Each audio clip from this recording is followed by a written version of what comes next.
I think for all of us, we're in some incredibly exciting and very complex and difficult times, right?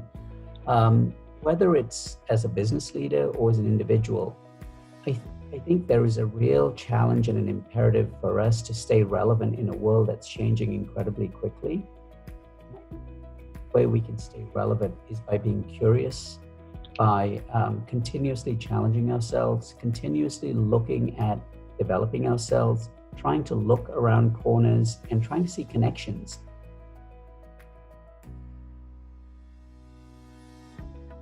Welcome to another episode of the peopleHum interview series.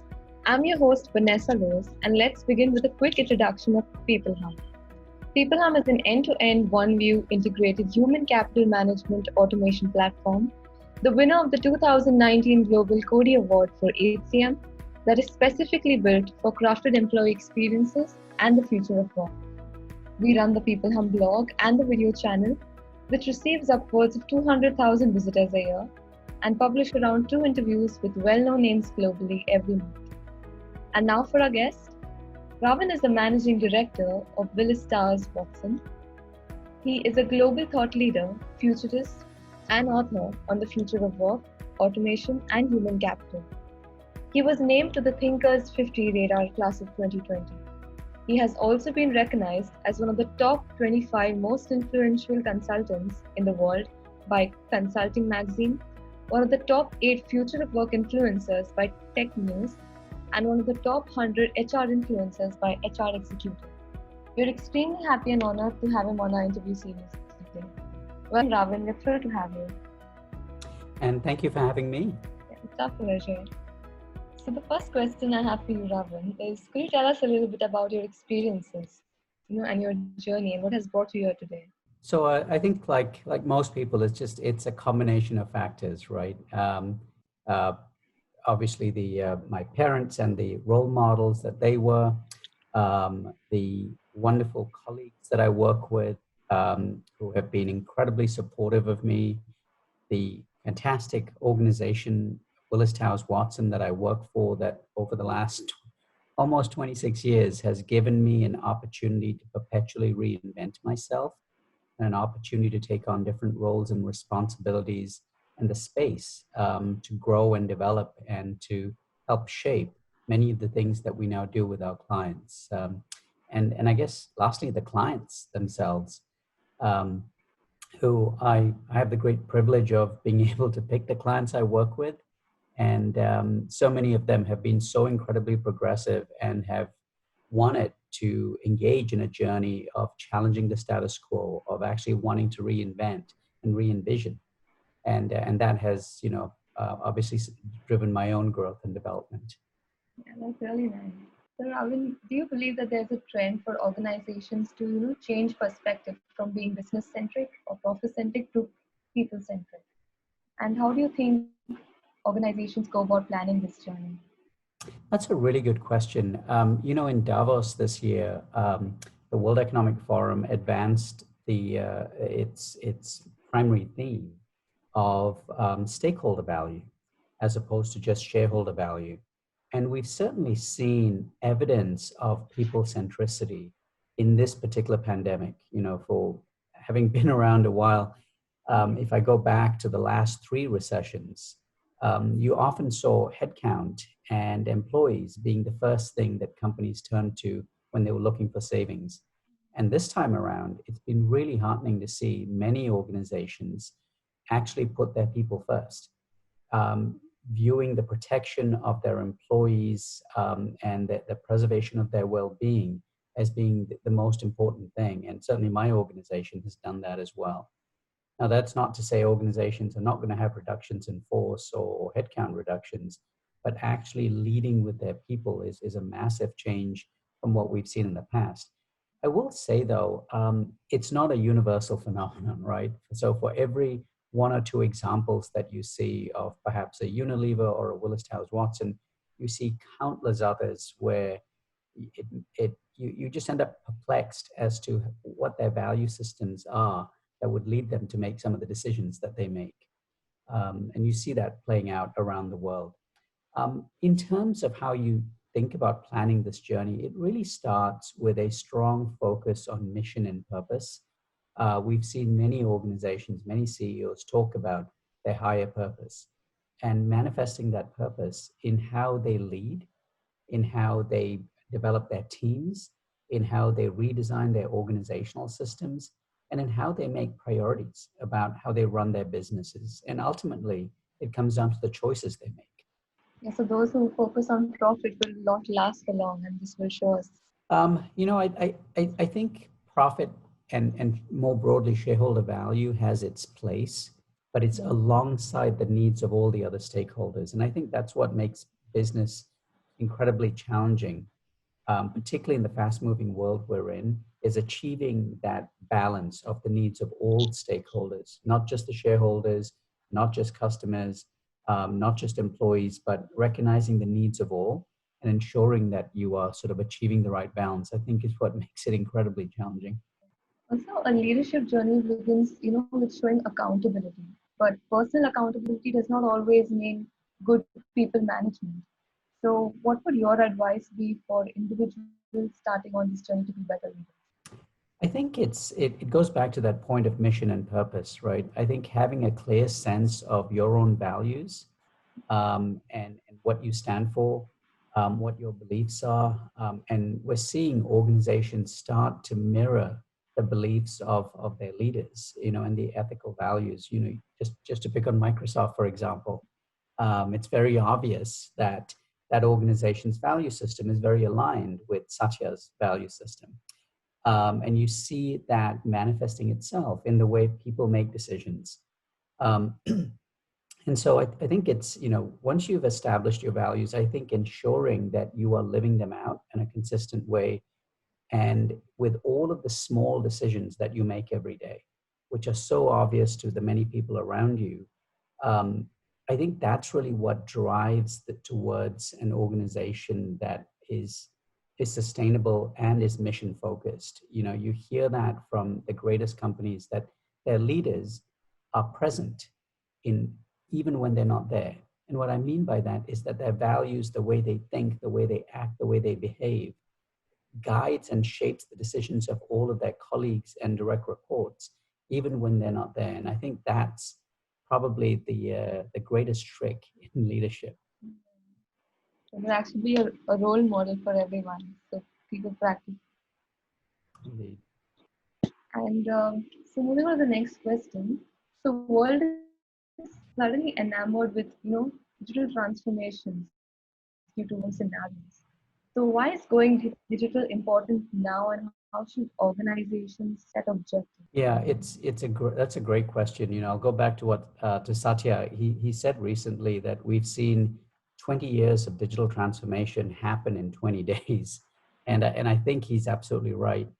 And digital is obviously nothing new, right? We've been on this journey as a global community for probably 10 or 15 years now in terms of most companies. There were certainly early adopters going before that to the times of the dot-com era. But digital has become, it's so essential because of the fact that it's so transformative, because of the fact that it allows organizations to leapfrog many of their competitors and get to places that they may never have gotten to otherwise. I'll give you one very specific and simple example as to why this pandemic is accelerating it. Down the street from where I live in Chicago, there is a farmer's market. The farmers market used to be open every Wednesday from 6 in the morning to 9 in the morning. And unsurprisingly, it was quite small. They had lots of farmers, 100 farmers, but the volume of sales was relatively limited. Well, the minute this pandemic hit, the woman who runs and organizes this went digital. And she created a very simple website where each vendor has their own little storefront. And overnight, sales went up 10x. What they've also found is they can now do delivery to all of the high rises around this area. There are probably about 30 or 40 high rises and condominiums. And the access she now has is seeing her business growing week by week, not just by 5 or 10%, but by 2 or 3x. And my question to her was, gee, what took you so long? She said, I just needed a pandemic to make me realize that I had to get innovative and creative, because otherwise none of these farmers who rely on me for their income was going to be making any money. And so to me, it was a great example of two things.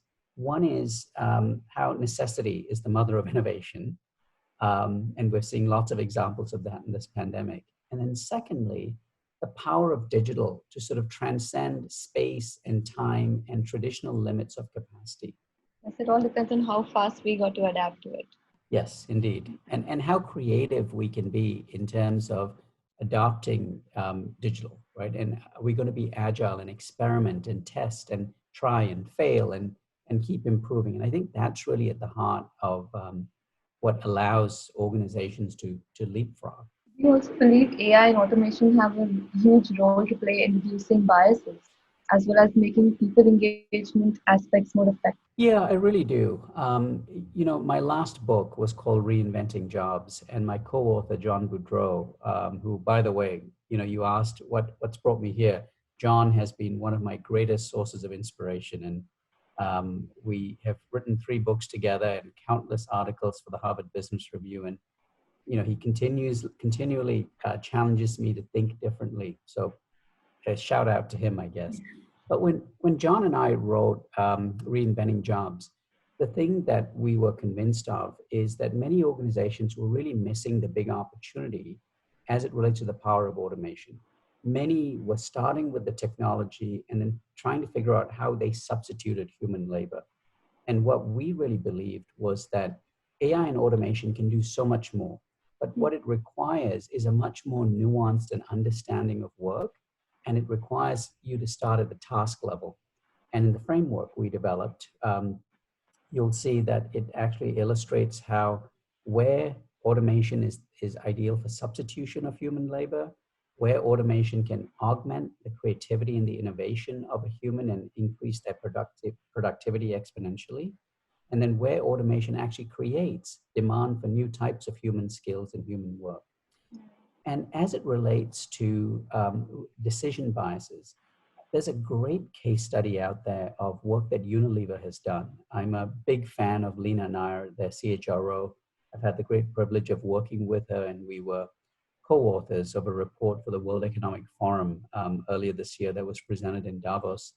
But Unilever has done some outstanding work of, instead of, in many organizations, AI perpetuates biases, right? Because it basically perpetuates and automates and teaches the machine to perpetuate the decisions of leaders.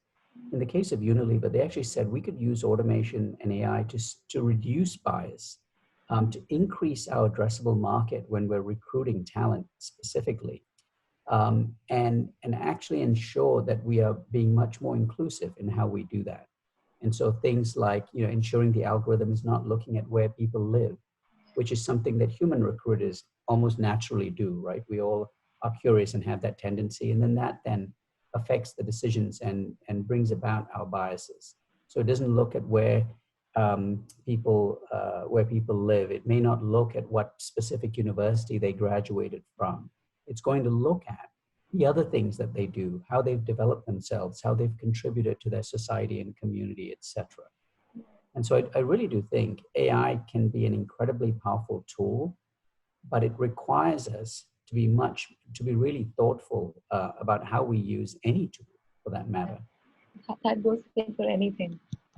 A human touch is always necessary in the end. So, to grade employee feedback, what do you think are the unexpected places to look into? That's an interesting question.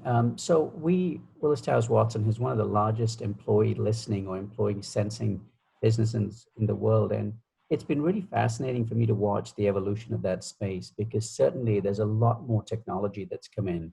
And so if you think of the continuum of change, companies used to start with the annual survey, right? It was very time intensive. It was paper driven. It took people a lot of time to complete. We then moved to much quicker, more bite-sized pulse surveys that could be administered more quickly to targeted populations around specific issues.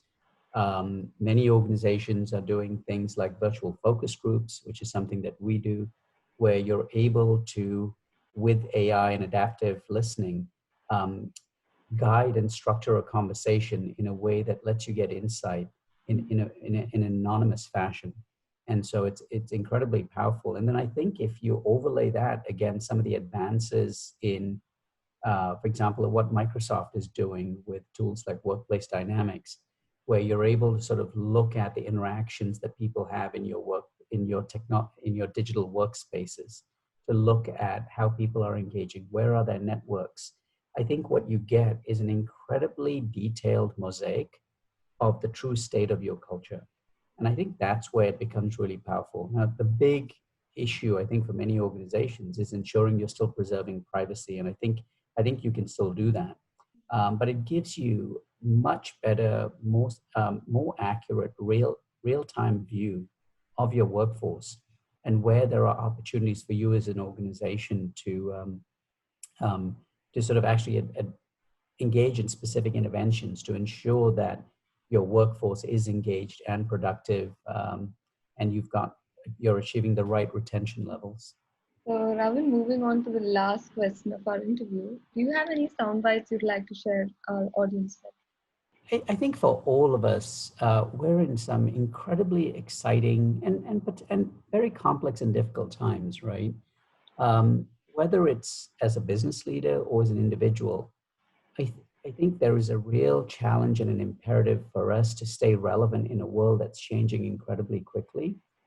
And I think the way we can stay relevant is by being curious, by continuously challenging ourselves, continuously looking at developing ourselves, trying to look around corners and trying to see connections in different from between different domains. So between what we know about finance and what we're seeing in work, just to pick on something that I think about every day. I'm a chartered financial analyst, and much of my background is in finance.